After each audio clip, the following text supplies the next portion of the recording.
À un mois du couronnement de Charles III, la cote de Meghan et Harry chute.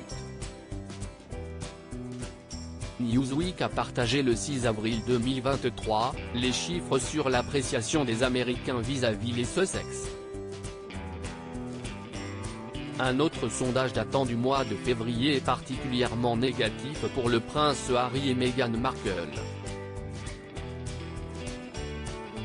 L'appréciation des Américains vis-à-vis des Sussex a chuté au cours du premier trimestre 2023 comparé à leur cote du quatrième trimestre 2022. Le prince Harry, duc de Sussex, était apprécié par 52% des Américains au quatrième trimestre de l'année dernière.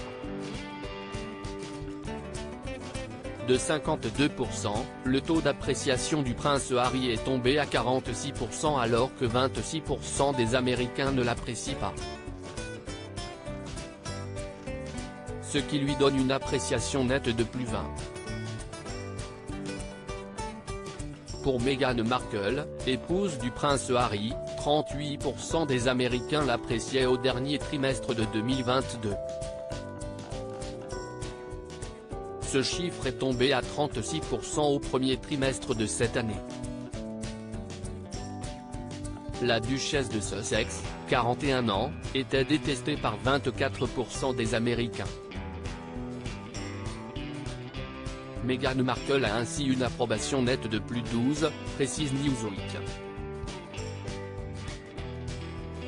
Selon l'analyse de Newsweek, ces chiffres représentent une perspective plus saine pour le couple comparé aux résultats d'autres sondages réalisés ces derniers mois. Bien que le pourcentage des Américains qui apprécient les parents de Archie, 3 ans, et Lilibet, 1 an, ait chuté, il reste dans le positif. Ce n'est d'ailleurs pas le cas avec d'autres sondages. Meghan et Harry, le vrai coup dur pour la cote du duc et de la duchesse de Sussex. En février dernier, l'institut de sondage Redfield et Wilton a réalisé un sondage pour Newsweek. Ce sondage a révélé que seuls 32% des Américains ont une opinion positive du prince Harry, contre 42% d'opinions négatives. Cela donne une cote d'approbation nette de -10 pour le duc de Sussex. Les chiffres étaient encore plus négatifs pour l'épouse du prince britannique, Meghan Markle.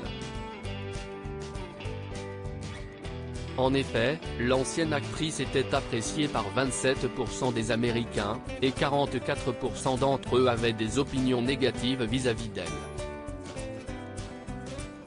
Le taux d'approbation nette pour la duchesse de Sussex était ainsi de -17. À noter que les méthodes utilisées pour ces sondages, celui de YouGov et celui de Redfield et Wilton, ne sont pas les mêmes. À propos de l'auteur introverti et passionné de l'écriture, j'ai rejoint l'équipe de Closer en 2021. Je suis également une grande admiratrice des romans épistolaires et de la science-fiction, et une fervente fan des animations japonaises.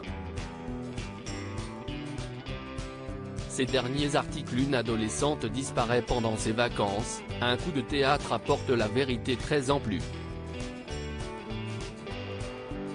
Son bébé de 9 mois meurt mystérieusement, sa théorie est effrayante et astrologie, ce qui attend les balances au mois d'avril.